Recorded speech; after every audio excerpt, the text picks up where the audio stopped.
All right, everybody. Next to last chapter, feel the fear and do it anyway. And here we are talking about filling the inner void. And what a powerful section that really, for at least me, got me thinking deeper, doing some journaling and writing around this. Even as I was writing stuff, notes from earlier into my journal, it triggered back to this filling the inner void piece. And so today we're going to go deep. I definitely want to hear from you guys on this section. And hopefully things go as planned the last 10 minutes or so. We can really dive into the activity piece that was here at the end of this chapter. So with that being said, man, what'd you guys pull out of this?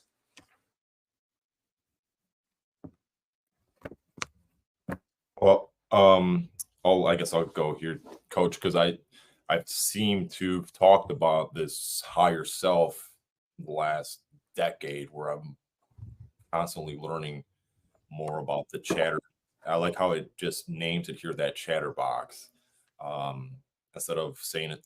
Well, here it does say the lower self as well, but I've felt a really strong connection with that higher self, because there's constantly voices in your head.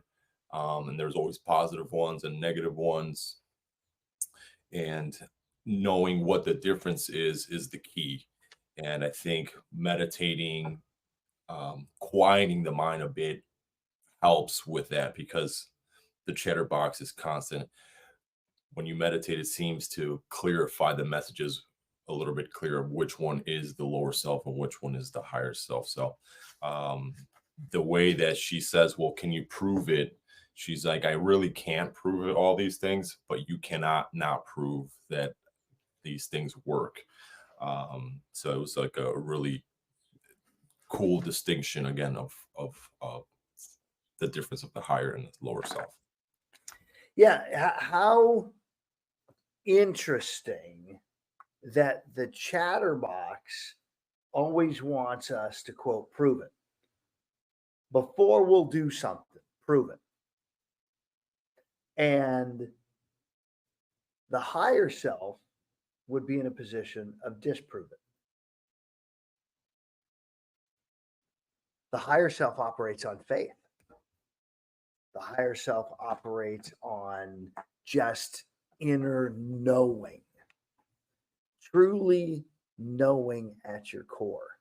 And by the way, Caesar, that whole chatterbox thing, what does Coach Russ still call it to this day? The drunk monkey. Absolutely, baby. That's the word in there.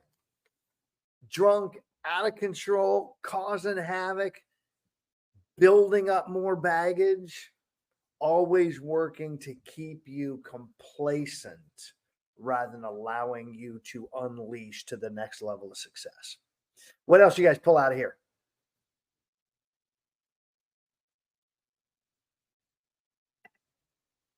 To put a page to it, as 177 is the lower self contains our childlike ego that needs constant attention and does not know how to give, tying into yesterday. Where then is the subconscious mind, lower in the paragraph says, the subconscious mind takes orders from the conscious mind. It does not question or judge. It does not know right from wrong, or healthy from unhealthy. So it's just interesting how, like, the lower self doesn't know how to give. It's constantly almost like takes. And it you can see it in people, and that's why I don't get that emotional about it anymore. I almost see adults as childlike when they act a certain way. I'm like, oh, that's the way that they are. And it is what it is. So it's not about to get emotional. So that's just to put a page on it. I wanted to plug that in. So, and thank you, because that was something I wanted to make sure we covered: the subconscious mind versus the conscious mind. Your conscious mind is the goal setter. That's what you're thinking with, you're planning with, you're developing ideas, you're making it happen.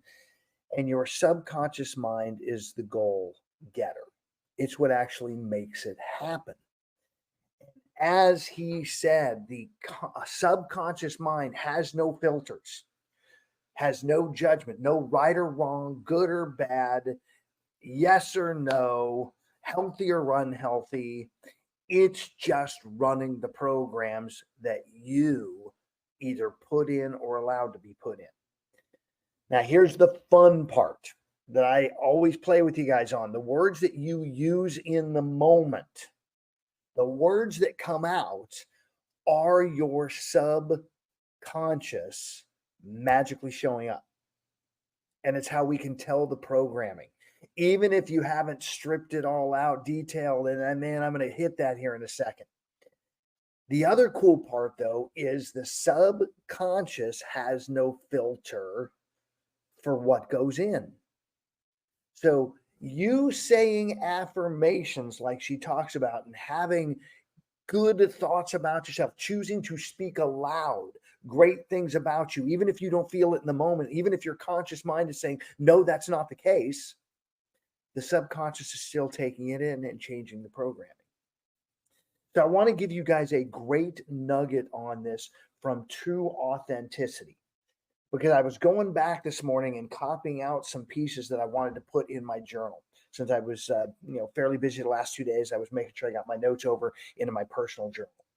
And I was writing down this sentence from the book: I release my fear of lack and accept the abundance and prosperity of the universe. That was the sentence out of the book. As I wrote it, here is what got written: I release my fear of lack and acceptance.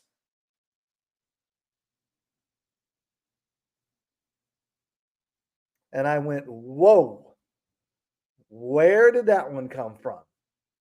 And I know that historical pattern. I know that deep rooted place that has been a challenge from very early on with a lot of things that were going on in my world. I have worked with coaches on this piece at a high level and believed, that it was all solved. Yet this morning, journal, I'm reading the words, I'm writing the words, and the words get written differently.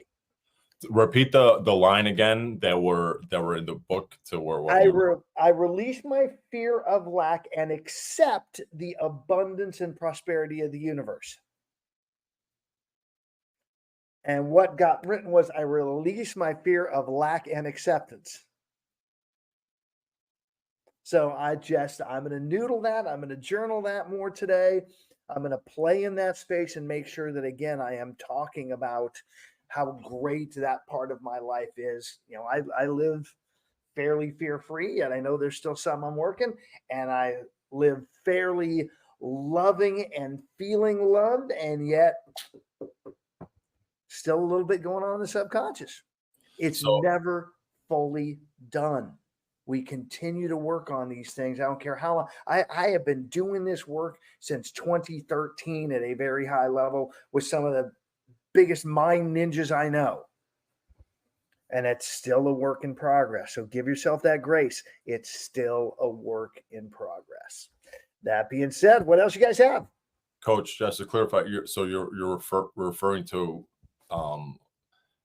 being able to receive and not, is that what you're referring to? Well, really, that acceptance piece. How many of us went through anytime high school, junior high, elementary school, where maybe, just maybe, you didn't feel accepted? Oh, okay. Okay. And no, in my history, there was a chunk of that. No doubt about it. It happened. It existed. It was there. And so, did a number of pieces of work on that. And still, because it showed up autonomously, I'm going to make sure that I go back and continue to do some more work on that space. That's the key for me. Here it came. It was my subconscious putting it on paper. And now my conscious mind's attentive. And now I get to say, not, oh my gosh, that's bad. No judgment. Oh my gosh, that's opportunity. I'm grateful it hit the paper. And now I get to dig a little deeper and do a little more rewiring. All right. What else you guys pulling out of the content?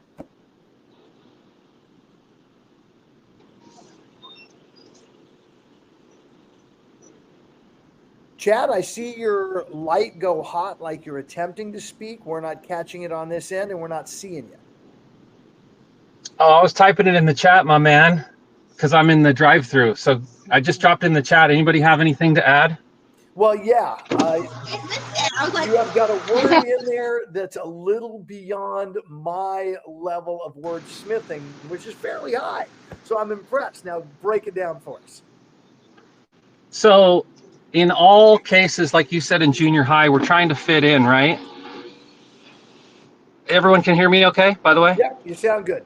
Okay. So yeah, in the level of acceptance, remember you want to stay unique, right? So you have to find your authentic self and then be brave enough to share it. And that's a scary thing for most people because we have been conditioned to seek acceptance, seek group mentality, and fit in.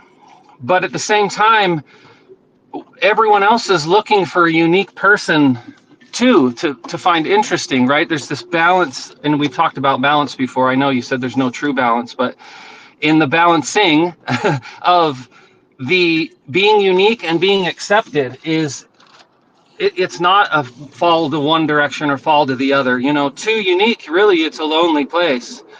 But the world is looking for that uniqueness and maybe looking for that leader, to the person who's brave enough to be that person, to stand out of the crowd. So anyway, that's what I got from your inner battle there in your story from your journal entry. Awesome. I appreciate that. Thanks, Chad. What else you guys pulling from the content?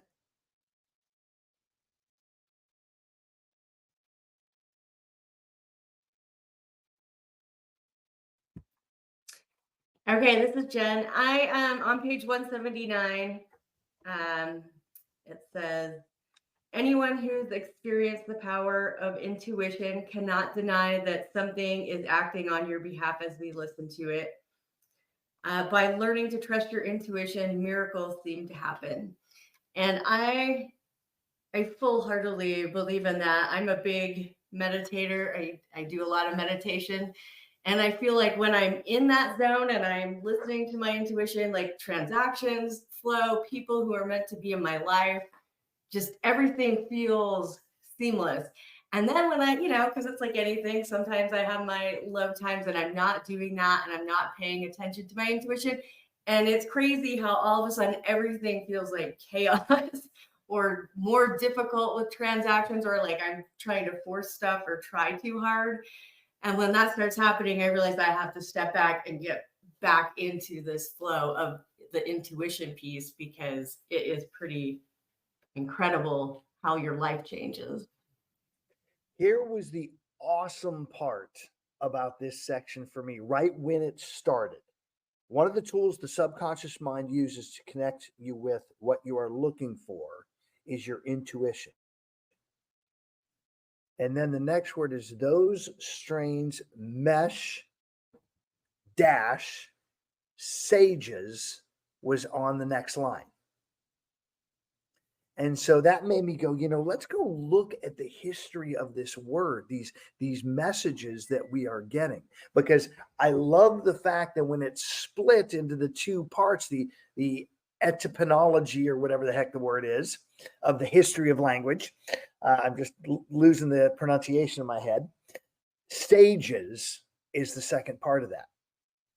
That there are some type of sages out there that are pouring into you when you are really tuning in to that state.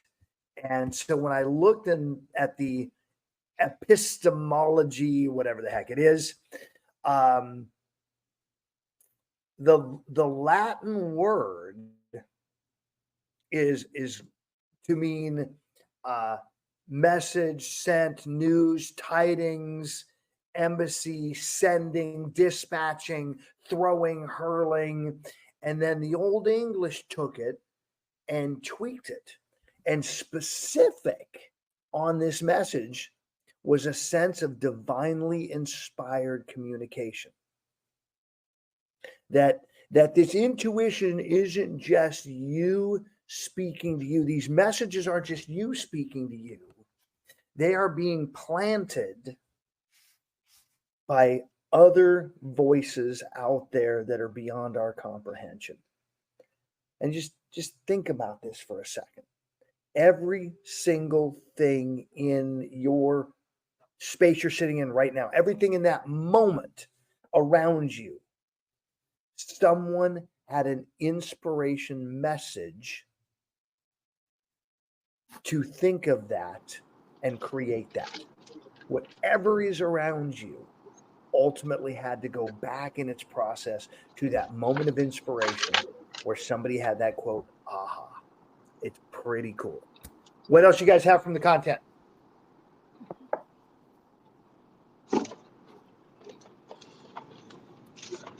I'd like to add on that, Russ, if you don't mind. Absolutely, Your Chad, comment. Listen, I love this conversation. It's definitely, I finally found a space I can share. So the way that you express the way the verbiage and the words and the way that we speak and the way that we digest information, two parts of that.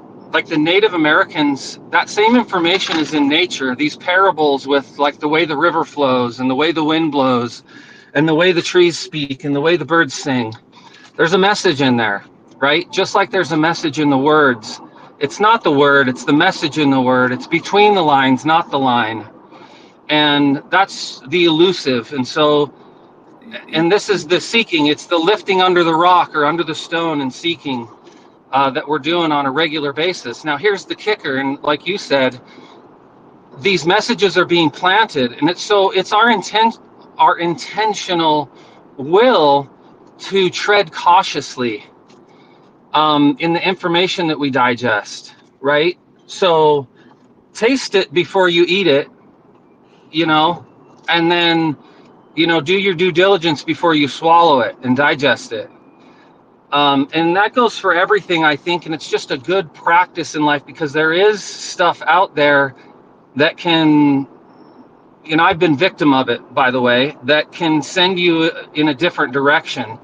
Right. So this is part of the meditation, as the young lady said before, in her meditation. That's where you find your truth, not the world's truth, not the book's truth, not the literature's truth, not the river's truth, your truth. You have to spend time with yourself to know your truth. And your truth comes from digesting all the information that you've chosen to digest. It's the result of that. Well, I And so definitely want to break state on one thing here because you put one piece in which secondarily led to the first because you mentioned lay it on me. You've been victim to some of this, which means your filters, deletions, and distortions are now turned on to that. And so I would just say if you are in an environment love and trust, with people love and trust, then I want you to fire, aim, ready. I want you to take action. I want you to make things right. I don't want you to dwell in I've got to still spend time filtering, deleting, distorting, thinking, whatever. It was a great example on Tuesday. I ran the accelerator room. I have watched that room for 2 to 3 months talk about recruiting without anybody having any numbers or activities. And then we spend 30 minutes talking about something and then immediately 25 minutes doing it. And Judy, you scheduled 2 appointments, didn't you? Okay. So it wasn't, there was not that filtering process. I know this is coming from a place of love. I know this is coming from a place of someone that's been there, done that. And so, gosh darn it, since I know them, I'm optimistic. Judy likes me and trust them. She took action and magic happened. So that's the only piece I want to have out there. What else do you guys have? What else coming? Can I add something too? Because I heard Absolutely, one thing. Caesar. I heard one thing, and this is Coach again, training my ear and hearing. I heard you, Chad, say, I can finally add something to this conversation, right? And I don't know why that is a feeling that way, Chad. You can always add to this conversation. And I just pick that little nugget up and it says, I can finally add something. And I don't want you to feel that you're cannot add anything, because again, like Judy felt that she's new yesterday. I would have never in a million years thought that. Yeah. Just by your look, the way that you speak, Judy, I felt that you've been doing it for a decade plus. Easy, right? And so that's just, again, how we project ourselves and the way that we speak. And that's why I just want to give you guys some praise and some love, because a lot of the times it's us. That's that chatterbox thinking like, oh, we're not worthy, or we can't refer, we can't talk. And it happened to myself as well. And Celeste can vouch to this in bold. We were talking about, we had like we were talking to each other about objections of commission and things like that. And I brought some objection like that. And she's like, oh my gosh, that's so amazing. And I felt like, why are you listening to me? I'm in the business for 7 months at the time, or maybe a year. And then she's been doing it for like 20 plus, but it's just her hunger and her openness to learn something new. And then she gave me that confidence back in the room of saying, okay, maybe I do know a little bit I'm learning a little bit of what's going on here in this real estate world. So just wanted to add that, because I saw that nugget and I wanted to point it out. And Caesar, by the way, let's stretch that just a hair more. You're actually, and this is all of you, have nuggets to offer in every room you're in. You are never too small for a space. And what's fun for me as someone who's done this stuff at a high level for a long time, every single day I'm in here, something gets written down. You guys highlight a blind spot that I have, and right in the journal it goes. I get more from leading these rooms than I can ever imagine I'm putting into them. Love you all for that. What else you guys have? Well, thank you, Caesar, for those kind words to the whole group, and that whole energy you put out there is a safe place. I was referring to most rooms I stand in, I can clear with this type of conversation. And Chad, I got that. And okay, cool. Make sure that we add to it, because this is absolutely a mindset piece. This is part of what we're learning. In fact, let's hit real quick, because I want to make sure it gets in there, these 9 steps to tapping into your intuition. So who read the material and wants to go through these and add a little flesh to each of them over the next 4 minutes?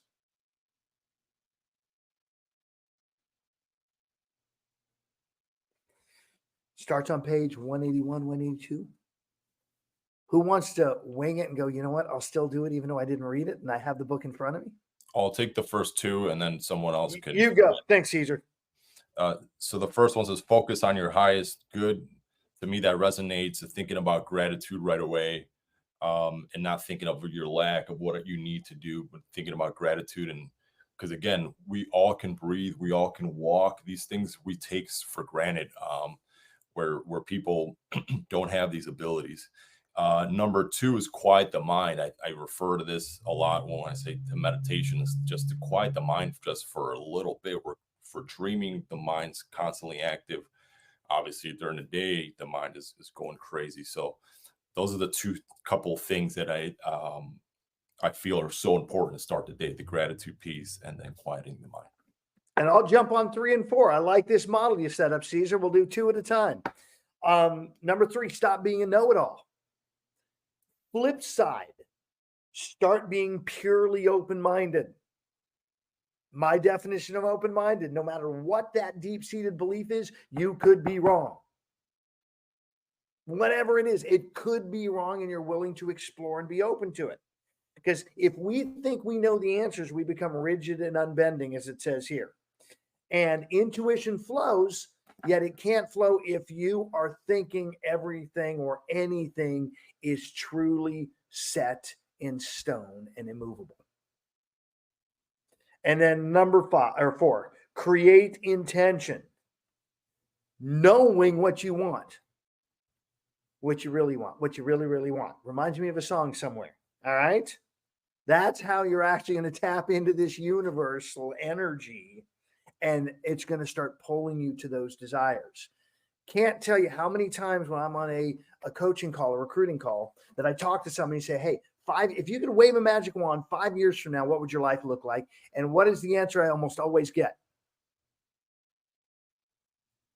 I don't know.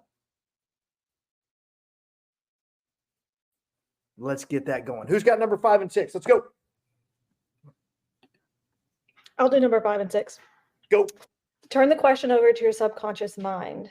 To me, reading that just sounds like sleeping on it, because I always, when I sleep on it, I wake up, I'm like, why didn't I think of that? Why did I stress myself out for 6 hours yesterday when I just needed to sleep on it? Our brains are, it's just wild to me that happens. And then 6, listen to the whispers. Only with a quiet mind can you hear the whispers. When the chatterbox is quiet, we can learn to focus on the gap between your thoughts, allowing the intuitive answers to come. So like meditation and just telling yourself to shut up, which is my hardest. That's my hardest thing, just admittedly. Yep. Who's got 7 and 8?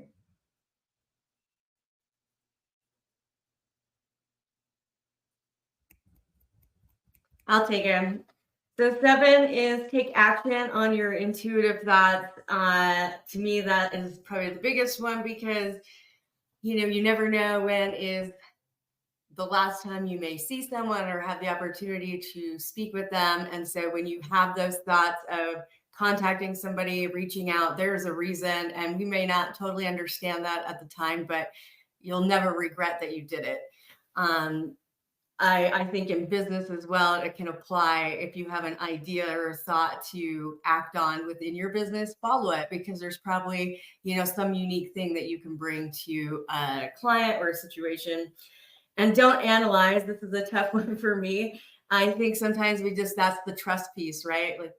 Like Coach Russ said, having these implanted in your mind and just trusting and going with that and not trying to overthink it. So number 9, practice, practice, practice, practice, practice, practice, practice. Do the work. Get that journal out. Be writing on this stuff. Keep practicing the thinking. Bring in some of that meditation, even if it's just for 90 seconds. Shut the mind, breathe, know that there's a higher power in place, and listen to that intuition flow.